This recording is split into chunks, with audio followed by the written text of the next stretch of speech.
अस्सलाम वालेकुम नाजरीन, आप देख रहे हैं तस्नीम टीवी और मैं हूं आपके साथ जावेद खान। चलिए रुक करते हैं इस वक्त की बड़ी खबर की ओर। जमीयत उलमाए जयपुर की मजलिस से मुंतजिमा की मीटिंग आरको अपार्टमेंट जालूपुरा में मुनक्किद हुई, जिसमें जमीयत उलमाए जयपुर का इंतखाब अमल में आया। इस मीटिंग में बतौर मुशाहिद जमीयत उलमाए राजस्थान के जनरल सेक्रेटरी हजरत मौलाना अब्दुल वाहिद खत्री साहब दामद बरकातुम शरीक हुए।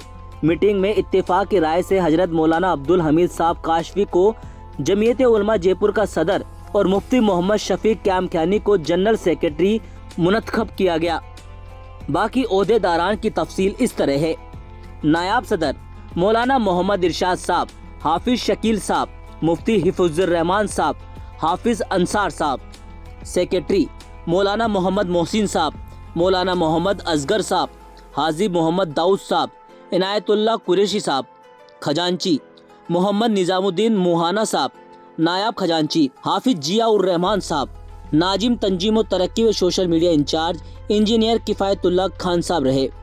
तो फिलहाल इस बड़ी खबर में सिर्फ इतना ही। दूसरी बड़ी खबरों के लिए आप देखते रहिए तस्नीम टीवी और मुझे दीजिए इजाजत। तब तक के लिए अल्लाह हाफिज।